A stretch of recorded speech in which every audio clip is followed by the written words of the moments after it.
नमो नमः। नमः सभाये साध्यक्षाये।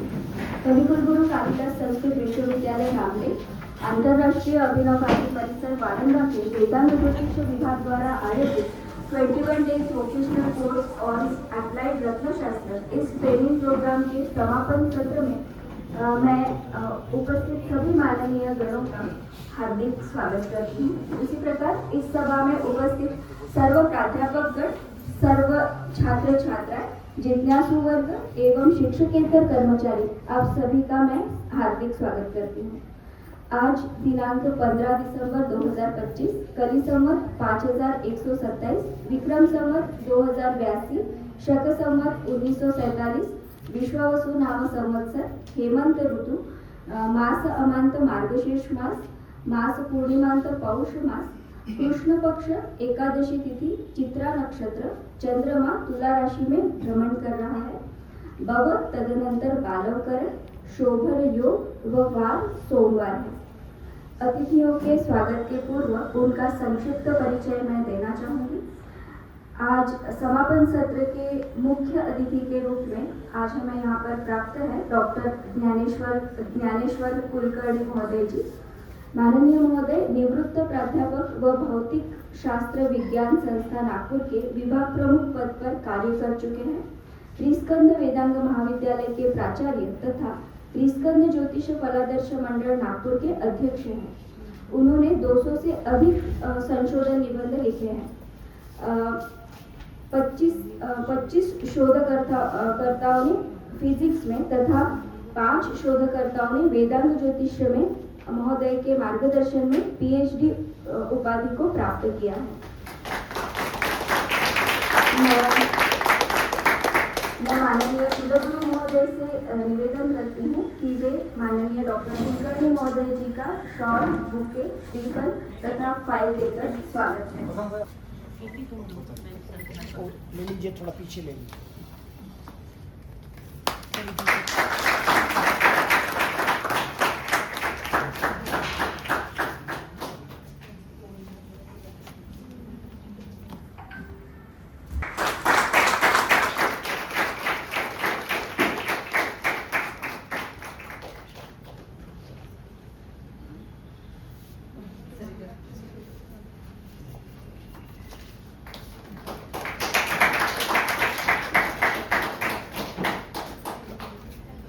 धन्यवाद। कॉन्फ्रेंस में रिसर्च पेपर तथा जर्नल्स में रिसर्च पेपर पब्लिश हो चुके हैं। विभिन्न कॉन्फ्रेंस ऑर्गेनाइज करने का भी महोदय जी को अनुभव है। माननीय कुलगुरु महोदय जी से अनुरोध करती हूँ कि डॉक्टर शर्मा और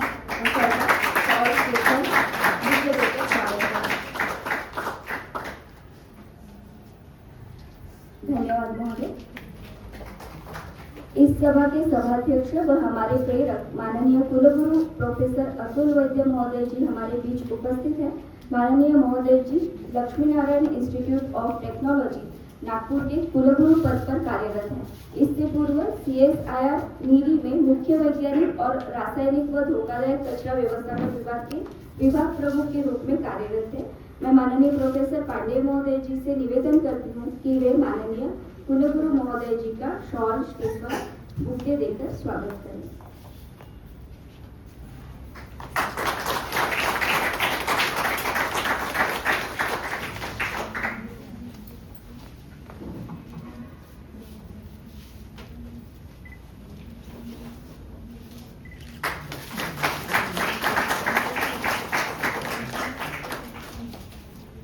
धन्यवाद।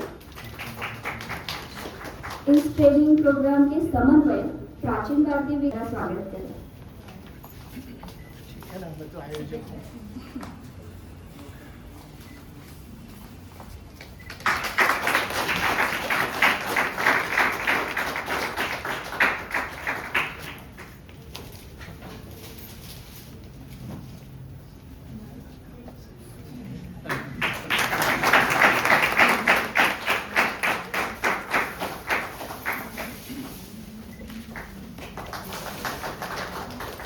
नमो नमः। मुखं करोति वाचालं पंगुं लघ्यते गिरिं यत्कृपातमहं वन्दे परमानन्दमाधवम्। यस्योदये जगदिदं प्रतिबोधमेति मध्यस्थिते प्रसरति प्रकृतिक्रियासु अस्तंगते स्वपिति चक्षुषदैकमात्रं भावत्रये संयति प्रकट प्रभावः। आदरणीय मंच, आज के इस पूर्णता समारोह के अध्यक्ष हमारे विश्वविद्यालय के यशस्वी कुलगुरु डॉक्टर वैद्य जी एवं आज के इस कार्यक्रम के मुख्य अतिथि नागपुर के भूषण ज्योतिष मर्मज्ञ और आधुनिक विद्वान विषय के भी तपश्चर्या पूर्ण विद्वान डॉक्टर ज्ञानेश्वर कुलकर्णी जी, चूंकि मैं नाम नहीं लेना चाहता, नाम भी वैसा ही है, नाम लेने से पुण्य की प्राप्ति हो रही है। और आज के इस कार्यक्रम के सारस्वत अतिथि महाकाल से की नगरी से पधारे आचार्य डॉक्टर शुभम शर्मा जी, इसी मंच से ही आपको पता चल गया होगा कि आप सबका शुभ होने वाला है, ज्ञान होने वाला है और सब अतुल्य होगा, सामान्य नहीं होगा। ये कृष्ण की वाणी है।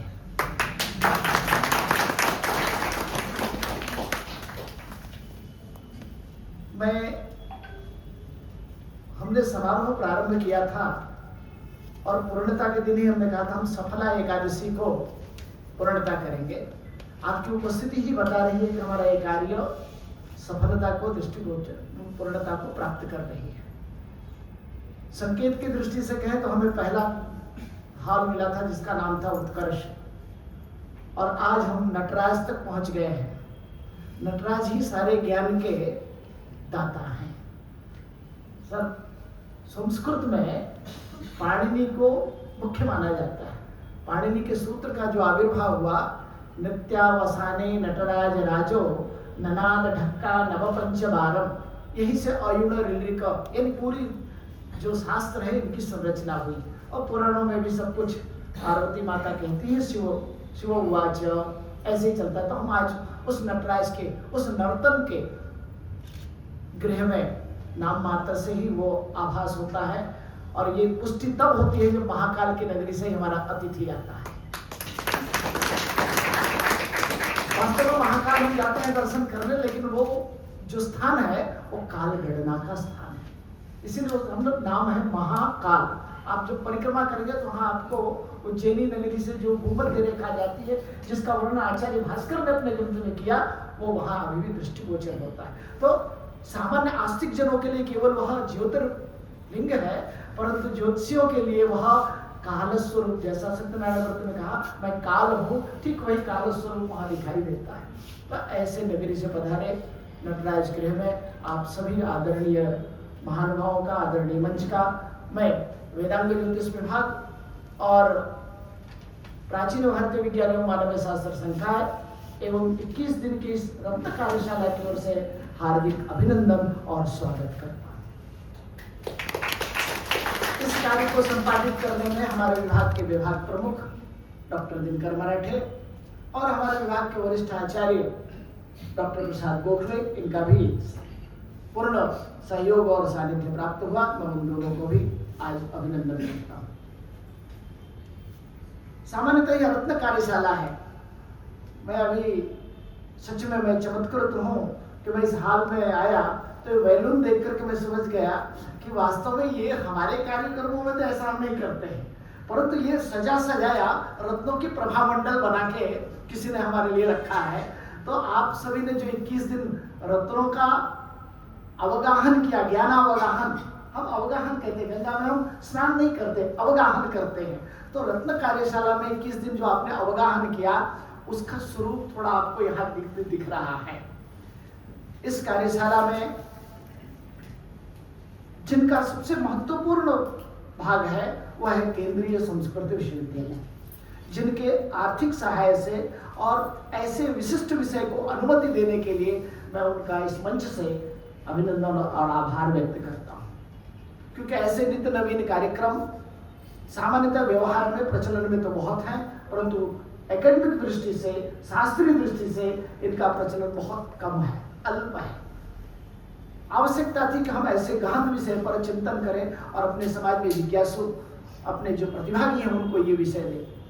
हमें ये कहते हुए हर्ष हो रहा है कि पहले दिन तो हमने प्रतिभागियों को आमंत्रित किया था, लेकिन इसमें से 50% हमारे छात्र हैं, पूर्व छात्र और वर्तमान छात्र, और 50% समाज के वो वर्ग वाले हैं जो रत्न शास्त्र का कार्य तो करते हैं, लेकिन रत्न शास्त्र की जो शास्त्रीयता है उसके जिज्ञासु हैं। ऐसे हमारे एस्ट्रोलॉजर भी हैं, ऐसे हमारे वास्तुशास्त्री भी हैं, ऐसे एडवोकेट भी हैं, ऐसे अलग अलग प्रोफेशन से जुड़े हुए लोग जिनका सीधा सीधा क्या कहें तादात्म्य स्थापित हो गया रत्न से। ऐसे रत्नमणि जो हमारे ये छात्र हैं, मैं इनका करतल ध्वनि से अभिवादन करता मैं प्रोफेसर अखिलेश्वर मिश्र, श्री विद्या आयुर्वेद महाविद्यालय के प्राचार्य डॉक्टर ब्रजेश मिश्र, नासिक के डॉक्टर उदय कुलकर्णी, और एक अच्छे वैदिक नागपुर के जो हमारे ही विद्यार्थी अभी तो रहे हैं परंतु अभी वो व्यक्तिगत रूप से बड़ा कार्य करते हैं, डॉक्टर प्रणव मुले, और फिजिक्स के भूगर्भ शास्त्र के विद्वान हैदराबाद से प्रोफेसर प्रकाश कुलकर्णी, और ऐसे अनेक विद्वानों का हमने प्रत्यक्ष और अप्रत्यक्ष ऑनलाइन ब्लेंडेड मोड का भी हमने लाभ लिया और उनके व्याख्यानों से इनको आह्लादित किया। उसके साथ साथ हमने 2-3 सत्र संवाद के भी लिए। कल भी हमने संवाद सत्र चलाया, क्योंकि कार्यशाला जब तक आपका प्रश्न आना और हमारा उत्तर जाना नहीं होता तब तक कार्यशाला कहलाती नहीं है। इसी के अंतर्गत हमने प्रायोगिक कार्यशाला के 2-3 दिन हमने प्रायोगिक परीक्षण रखा। एक दिन माणिक्य से लेकर सप्तरत्नों का परिचय और उसका प्रदर्शन, और 30 दिवस रत्नशास्त्र या विषयावर शास्त्रीय तसेच आधुनिक विज्ञानाशी संबंध प्रस्थापित करत तज्ञ व्यक्तींची व्याख्याने झाली। रत्नशास्त्र या विषयात ज्योतिष आणि आयुर्वेद यांचा अंतःसंबंध प्रस्थापित करून संशोधन दृष्टीने अभ्यास करणे आवश्यक आहे असे मला वाटते। सर्व सहभागी मी मनपूर्वक शुभेच्छा देतो। या कार्यशाळेच्या यशस्वीतेस कारणीभूत ठरलेल्या सर्वांचे मनपूर्वक आभार। मंचावरील सर्व श्रेष्ठ ज्येष्ठ मान्यवरांना माझा सादर नमस्कार। धन्यवाद मैडम। अभी लकी ड्रॉ से हमने कुछ विद्यार्थियों का चयन किया, उसमें 2 पुरुष प्रतिभागी और 2 महिला प्रतिभागी, ऐसे 4 लोग चुने गए जिनको अनुभव कथन करने के लिए मैं अभी यहाँ पर मंच पर आमंत्रित करूंगी। उसमें सर्वप्रथम है किसी रत्न को अब मैं जब भी किसी रत्न को देखता हूँ तो उसमें केवल चमक नहीं दिखती, अनगिनत हाथों का श्रम और पसीने की कहानी दिखाई देती है। सारे सहभागी सबको सादर नमन। इस कार्यशाला में मैं भी प्रतिभागी थी। इस कार्यशाला में रत्न मंचावर उपस्थित सगळ्या गुरुवारांना माझा नमस्कार आणि माझे सहपाठी आणि मित्रमैत्रिणींना पण माझा नमस्कार। सभी गुरुजनों को मेरा सादर प्रणाम। इन 21 दिनों में जो हमने नॉलेज लिया है वो मेरे हिसाब से तो कई साल निकल जाएंगे, लेकिन इतना नॉलेज हम गैदर नहीं कर पाएंगे जितना हमने 21 दिनों में मिला है। मार्केट में कई ऐसे वर्कशॉप्स है जो आप पैसा लेके भी सीख सकते हो, लेकिन जो शास्त्रों का असली ज्ञान है वो हमें यहाँ से ही मिला है। तो मैं सर से रिक्वेस्ट करना चाहूँगा कि ऐसे वर्कशॉप हमेशा आप कंडक्ट करते रहे और हमारा ज्ञान बढ़ाते रहे।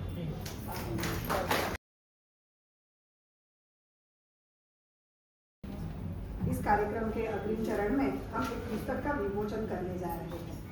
वास्तुशास्त्र पदवी तथा पदवी का अभ्यासक्रम में विद्यापीठ का एक समष्टि ग्रंथ वास्तु विवेक यह बहुत प्रसिद्ध है तथा विद्यार्थियों को यह बहुत उपयुक्त भी हुआ है। इस ग्रंथ की प्रथमावृत्ति सन 2013 में आचार्य कृष्ण कुमार पांडे की कृति है। इन्होंने यह ग्रंथ 2013 में प्रकाशित किया, परंतु वो हिंदी में था। इस ग्रंथ की मराठी आवृत्ति इसलिए अत्यंत आवश्यक भी थी।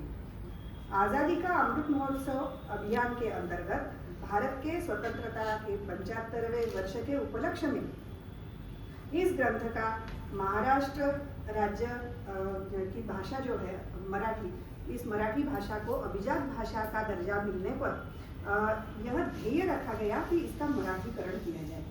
आज इस लक्ष्य को प्राप्त करते हुए इस ग्रंथ का मराठी में विमोचन कर रहे हैं। विषय है वास्तु मुहूर्त, क्योंकि वास्तु के ग्रंथ जो है इनमें वास्तु से संबंधित मुहूर्त और नक्षत्रों का प्रयोजन है वो बताना बहुत आवश्यक होता है। इसका उपयोग समाज में तथा शैक्षिक उद्देश्य से अत्यंत आवश्यक है। इस ग्रंथ का नाम है वास्तु विवेक। अनुवादक है डॉक्टर अंबालिका सेठिया। प्रधान संपादक कुलगुरु कवि कुलगुरु कालिदास संस्कृत विश्वविद्यालय रामटेक तथा सह संपादक आचार्य प्रोफेसर कृष्ण कुमार पांडेय सर। अधिष्ठाता संशोधन व प्रकाश विभाग तथा अधिष्ठाता प्राचीन भारतीय विद्या एवं मानवीय शास्त्र संकाय। संचालक अभिनव भारती अंतरराष्ट्रीय परिसर वारंगा। आप सभी का इस अनुपम उपलब्धि के लिए मैं हार्दिक अभिनंदन करती हूँ।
इस सदन की अध्यक्षता कर रहे और इस परिवार के मुखिया माननीय कुलगुरु जी, आदरणीय कुलकर्णी सर, आदरणीय पांडेय सर और संपूर्ण सदन। एक अद्भुत संयोग है, माननीय कुलगुरु जी और देखना और आदरणीय कुलकर्णी सर से भी जितनी चर्चा हुई और उसमें बहुत ज्ञानवर्धन हुआ और पांडे सर ने वो चर्चा करी थी उज्जैन की कालगणना की, तो मुझसे सर का एक ही प्रश्न था उज्जैन के विषय में कि वेधशाला कैसी है, तो वो कार्य कर रही है, वहाँ कैसा चल रहा है, तो वो सर ने पूछा।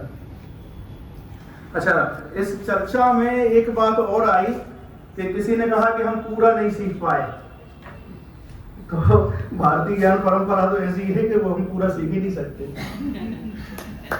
जब ऋषियों ने भी कहा कि भाई अभी तो बहुत कुछ सीखना बाकी है, तो हम लोग कहाँ से कह सकते हैं, जब तक जीवन है जितना सीखते रहे उस प्रकार से हमें चलना है। और रत्न शास्त्र पर यह कार्यशाला और अद्भुत कार्यशाला रही, क्योंकि जो हमने 4 लोगों को सुना और आदरणीय सर को सुना, तो उससे वो दृष्टि तो हमें मिली कि यहाँ क्या क्या और किस प्रकार से हुआ है। केवल रत्न ज्योतिष पे भी उसको सीमित किया जा सकता था, लेकिन सर ने उसको विराट रूप में रखा, रत्न शास्त्र करके रखा। और जब हम रत्न शास्त्र की चर्चा करेंगे, रत्नों की चर्चा करेंगे, पहली बात तो भेद संहिता में जब वराह में चर्चा करते हैं तो वो इन रत्नों पर बाद में आते हैं। पहले तो कहते हैं कि जो भी गुणों में श्रेष्ठ होता है सामान्यतः उसके लिए रत्न लगा दिया जाता है। तो ये जो बात है, तो ऐसे ही रत्न हमारे मध्य इस सदन में बैठे हुए हैं। फिर उन्होंने उन रत्नों की चर्चा करी हुई है। अब आप रत्न शास्त्र को देख रहे हैं, भारतीय ज्ञान परंपरा का मूल तो वेद ही है, इसलिए जो भी आया है वो वेदों में कहीं ना कहीं उसका बीज अवश्य रहा होगा। अब हम देखते हैं हमारी जो चतुष्षष्टि कलाएं हैं, तो उनमें एक मणि भूमिका कर्म करके भी एक कला है कि जो आकर्षित करना। आपने पौराणिक साहित्य को देखा होगा तो वहां पर बहुत सी ऐसी बातें आती हैं। जब हम गोलोक धाम का चित्रण देखते हैं तो वहाँ मरकतमणि की पूरी भूमि बनी हुई है, इस प्रकार की चर्चा दिखती है। और निश्चय ही भारत में जो वैभव रहा है उसको आप केवल ये सोच के नहीं रह सकते कि आज हमारे पास नहीं है तो उस समय नहीं रहा होगा। हम उनको केवल कपोल कल्पनाएं मान करके चलें, वह भी उचित नहीं है। अब इसको तो यही देख लें कि जो हमारी श्रुति परंपरा रही, आज कितने लोग हैं जो उस परंपरा को आगे बढ़ा पा रहे हैं। हम तो लिखा हुआ वेद भी नहीं रट पा रहे, जबकि उस समय सब रट रहे थे। वेद व्यास जी की भी जो बात आई कि उन्होंने तो वो 4 उसके विभाग करने की बात भी इसलिए सोची कि भाई मनुष्य की जो स्मृति धीरे धीरे क्षीण होती जा रही थी, उतना वो कैच नहीं कर पा रहा था। तो उन्होंने कहा ठीक है, इसको हम बांट देते हैं कि कुछ तुम कर लो, कुछ तुम कर लो, कुछ तुम कर लो। लेकिन उसके बाद भी हम कितना बचा पाए हैं वो हमें पता है। तो वो कहीं ना कहीं कनेक्ट करने की कोशिश की गई है उस कथा के माध्यम से। फिर बनदैत्य की बात भी अगर हम कर रहे हैं कि उसकी मेधा या उस अंगों से बनना, तो या अस्थियों की ही चर्चा करें, प्रवाल जो मूंगा है वो पत्थर है क्या? नहीं, वनस्पति है। हाँ? वनस्पति। नहीं, वो तो जीवों का ही अंश है, तो उसको हम लगभग अस्थि की तरह मान सकते हैं। और आप देखिएगा कि जैसे काष्ठ में या अस्थियों में वो एक क्षरण होने लगता है, गुण लग जाता है, वैसा ही प्रवाल में भी हमें वो दोष देखने में आता है। आपका मुक्तामणि मोती और प्रवाल दोनों लगभग उनका जो रासायनिक संगठन है मिलता जुलता ही है। अच्छा, वज्रमणि की चर्चा करते करते एक अद्भुत बात कही है आचार्य वराहमिहिर ने। आधार तो प्राचीन ही होगा कि वज्रम न किंचित अभी धारायितव्यमेके पुत्रार्थिनी विरवला विरुषन्ति तज्ञान। वो कहते हैं कि एक प्रकार के लोग कहते हैं कि जो स्त्री पुत्र चाहती हो उसको वज्रमणि धारण नहीं करना चाहिए, हीरा धारण नहीं करना चाहिए। फिर उन्होंने मार्ग बताया कि अगर धारण करना ही है तो बोले इस प्रकार का, इस आकृति का कर सकते हैं।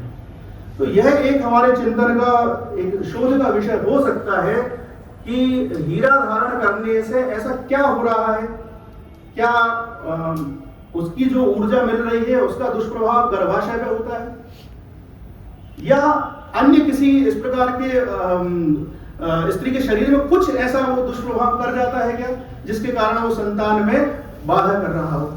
तो वो विचार का विषय है। हमारे आचार्य किस प्रकार से चिंतन करते रहते थे, हर चीज को एक वो कनेक्ट करते थे, कोई एक नाम दे दिया। तो जैसे जब हम मुक्तामणि की चर्चा कर रहे हैं तो पिच्चा, पिक्कार इत्यादि जो उन्होंने नाम दिए हैं, तो जैसे उसमें रवक शब्द आया कि 30 मोती अगर एक धरण तौल में चढ़ जाएं तो उसको रवक कहा। जब बहुत छोटे छोटे होंगे तो हम बोलते हैं ये रवा है। फिर उसके बाद में ऐसे ही 80 से लेकर 500 तक मोती यदि कोई एक धरण तौल में आ रहे हैं तो उसको चूर्ण कहा। तो बाकी में वो चूर्ण ही बचेगा कि इतने छोटे छोटे वो मोती होंगे कि 80 से लेकर 500 तक की चर्चा कर दी। फिर ऐसी कुछ और अद्भुत चर्चा हमारे ग्रंथों में मिलती है। जैसे विभिन्न प्रकार की लड़ियों, मोती की लड़ियों की बात करें कि 1008 लड़ियों वाली जो माला है, 1008 मोती नहीं, 1008 लड़ियां। हम देखते हैं हमारे पौराणिक पात्रों को 6 से 7 लड़ी रहती हैं। तो इंदुच्छंद उसका नाम था। 27 मोतियों की माला, उसके लिए क्या नाम हो सकता है? 27 के लिए ज्योतिष वालों के लिए क्या लग रहा है? नक्षत्र, उसी पर नाम दिया है, नक्षत्र माला कहा। फिर अन्य धातु हम कभी कभी देखते हैं कि एक मोती और बीच में हमने किसी धातु का कुछ गुरिया कर दिया, उसके लिए चाटुकार शब्द का प्रयोग आया, क्योंकि वो चाटुकार क्या करते हैं कि थोड़ा थोड़ा मिलावट कर रहे हैं। श्रीवास्तव व सर्व उपस्थित रत्नप्रेमी, रत्न जाणकार व ज्योतिषाचे अभ्यासक, मुख्य विषय रत्न। हा रत्न विषय फार गंभीर आहे खरं म्हणजे। याचं कारण असं आहे की याला बऱ्याच विषयांचं ज्ञान लागते खरं या अर्थाने। ते म्हणजे काही भौतिकशास्त्राचं ज्ञान पाहिजे। ते करता पाहिले का, एका शिंपेत घेतात, त्याच्यात विशिष्ट प्रकारचं समुद्राचं पाणी घेतात, विशिष्ट वेळ ठेवतात, म्हणून त्याला कल्चरिंग म्हणतात। म्हणजे कल्चरड मोती येते, बसरा मोती वेगळ्या प्रकारे होतात, कारण तिथल्या समुद्राचं पाण्याची डेन्सिटी वेगळी आहे, त्याच्यात केमिकल्स वेगळे आहेत, म्हणून बसरा मोतीचं फॉर्मेशन वेगळं होतं। की याच्याकरता सांगून राहिलं की हे तुम्हाला सांगितलं नसावं, पण आता माझा अंदाज आहे कदाचित माहिती असेल तुम्हाला माझ्यापेक्षा जास्त, म्हणजे मोती आणि मुंगा हे दोन क्रिस्टलाईन नाही आहेत, नॉन क्रिस्टलाईन आहेत. बाकीचे भूगर्भात जे सापडतात ते सगळे क्रिस्टलाईन आहेत. आता क्रिस्टलाईन म्हणजे काय की त्यांचे ते डिफेक्ट आहेत. मग तुम्ही एखाद्या सराफा गेले तर तुम्ही विचारता जिरम आहे का, आणि असलात काय होईल, त्याच्यात दोष उत्पन्न होतो. आता जर तुम्ही याला गेले इंदोरला तर तुम्हाला तो क्रिस्टलाईन जो बारीक दोष आहे तो काढून टाकता येतो लेझर गननं. कारण ते कार्बन आहे आणि ते कार्बनला तुम्ही जर लेझरनं टाकलं तर तिथे बारीक छिद्र पडते जी डोळ्यानं दिसत नाही. तो डिफेक्टच आहे पण आपल्याला कळत नाही. डिफेक्ट झाला म्हणून काय झालं, जे किरण आपण रिफ्लेक्शन बदलते आणि हे यांना जे म्हणतात कोणत्या प्रकारचा कट आहे ते याने जे मला ते अमका कट आहे असंच का, तर त्याची जी हॅबिट आहे हे वेगळे आहे. पोखरा आहेत पिवळे. आता पिवळ्याचा प्रकार जर पाहिला तर किती पिवळा आहे, स्पेक्ट्रम घेऊन तुम्हाला त्याची वेळ काढावं लागेल म्हणजे खऱ्या अर्थानं कळेल, नाही तर कळणार नाही. कळेल का, डोळ्याने इतकं कळत नाही. पण महत्वाचं म्हणजे पिवळा असतो. पांढरा पोखरा म्हणून विचार करताना तो म्हणतो मी देतो श्वेत पोखरा. अशी कितीतरी माणिक कोणता देतो तर मी श्याम विचार इथवर इथल्या एखाद्या सारापाला मी श्याम माणिक देतो. माझ्या साऱ्या माणसाला कळतच नाही ज्योतिष शिकून इतके वर्ष. श्याम माणिक म्हणजे काय, मग पूर्ण लाल नाही, त्याच्यात दुसरं काही इन्ग्रेडियंट पाहिजे इम्प्युरिटी टाकल्या आल्या का. जैसा ज्ञानेश्वर जी ने कहा, कुलकर्णी जी ने, बहुत गहन विषय है कि उसमें केमिस्ट्री, फिजिक्स, ज्योतिर्विज्ञान और फिर आपका इंट्यूशन, ये सारी चीजें आती हैं. ये 4-5 आपको आयाम लगते हैं अच्छा जो रत्न ज्योतिष्य में, और ये सभी का ज्ञान होना जरूरी है. जैसा मूलतः रत्न जैसा कहा गया कि तो धरती में बनते या प्राणी या वनस्पति जो होते हैं, ज्यादातर उसमें केमिस्ट्री के दृष्टि से जो मेटल्स होते हैं, धातु होते हैं, उनका सब खेल है. कौन सा धातु किस प्रमाण में है, किस प्रेशर में, किस टेम्परेचर में, और उसका परिणाम है पूरा फिजिक्स से रिलेटेड है कि आप रत्न पहनते हो मतलब क्या होता है. तो आपके ऊपर जितने सारे रेडिएशन आते हैं, रेडिएशन जानते हैं, परावरण जितने आते हैं हर प्रकार, वो किस प्रकार रत्न आपको रिफ्लेक्ट करके अपने शरीर पे, आपके मन पे उसका असर करता है, ये पूरा फिजिक्स हो जाता है. इसलिए आपको उसकी केमिस्ट्री की जानकारी होनी चाहिए, फिजिक्स की जानकारी, और उस हिसाब से उसके जो पहलू बनते हैं वो फिजिक्स का जो हर रत्न से जो अपेक्षित रिफ्रैक्शन रिफ्लेक्शन है उसको मानने नजर रखते हुए उसका तलाशना होता है. इसलिए रत्न अच्छा होना चाहिए, रत्न की जानकारी अच्छी होनी चाहिए, लेकिन किसको कौन सा रत्न लगना चाहिए, इसलिए इसका अभ्यास होना जरूरी है. हमारे शरीर में जल और कार्बन इसकी मात्रा कम ज्यादा हो सकती है. शरीर बना है जैसा हम केमिस्ट्री के हिसाब से कार्बन, नाइट्रोजन, फास्फोरस. नटराज का तांडव जो है वो याद आता है मुझे कि सृष्टि की उत्पत्ति फिजिक्स को आदमी कर रहा है जो नोबेल प्राइज विनर है.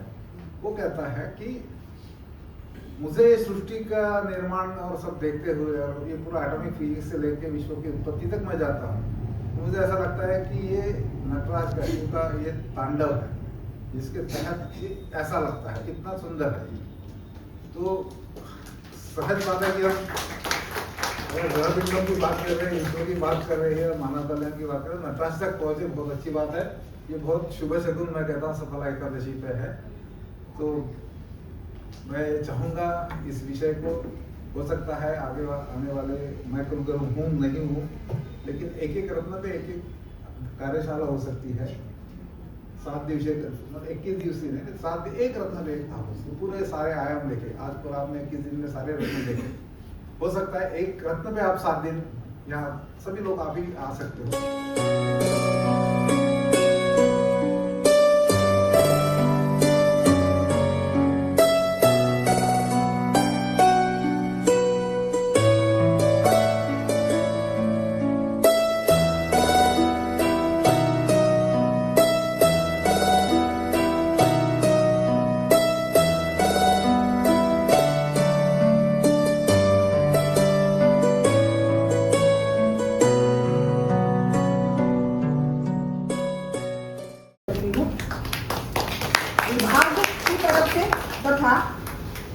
अपने विश्वविद्यालय की तरफ से। यह अवसर प्रदान करने के लिए सेंट्रल संस्कृत यूनिवर्सिटी अर्थात केंद्रीय संस्कृत विश्वविद्यालय ने हमें आर्थिक सहायता प्राप्त किया और अवसर प्रदान किया जिससे ये कार्यशाला संपन्न हो, इसलिए उनका भी मैं धन्यवाद समर्पित करती हूँ। आज के मान्यवर अतिथि professor Shubham Sharma, doctor Dnyaneshwar Kulkarni sir यहाँ पर आज उपस्थित होकर इस कार्यक्रम की शोभा बढ़ाई तथा अपने अनुभव के आधार पर हमें आज के विषय के लिए और भी ज्ञान प्रदान किया, इसलिए आप दोनों का भी मैं आभार व्यक्त करती हूँ। इस कार्यशाला में सभी प्रशिक्षार्थी, सभी छात्र जिन्होंने अनंत उत्साह के साथ पूरे 21 दिन यहाँ पर उपस्थित रहे तथा स्वयं स्फूर्ति से अनेक छात्रों ने कुछ जिम्मेदारियां स्वयं ही स्वीकार कर ली। जैसे श्री चकोले जी ने अनेक वीडियो बनाए, महत्वपूर्ण वीडियो प्रोफेशनल तरीके से बनाए, उनका प्रसारण किया। श्री राहुल राज जी ने फोटोग्राफी की जिम्मेदारी निभाई। श्री अनिल पुराणिक जी ने अल्पोपहार की व्यवस्था की। सौ कीर्ति बेलसरे मैडम ने उपरत्न दिखाए, निखिल सर ने भी उपरत्न दिखाए। आप सभी छात्र जो है वो अत्यंत अभिनंदन के पात्र हैं, तो आपसे भी मैं कृतज्ञता व्यक्त करती हूँ। विश्वविद्यालय तथा विभाग की ओर से हमारे वारंगा परिसर की जो प्राध्यापिकाएं हैं तथा जो कर्मयोगी है, उन्होंने भी अहर्निश हमें सहायता प्राप्त की और ये 21 दिवसीय कार्यशाला यशस्वी संपन्न करने के लिए सहकार्य किया। तो आप सभी का मैं शतशः आभार व्यक्त करती हूँ।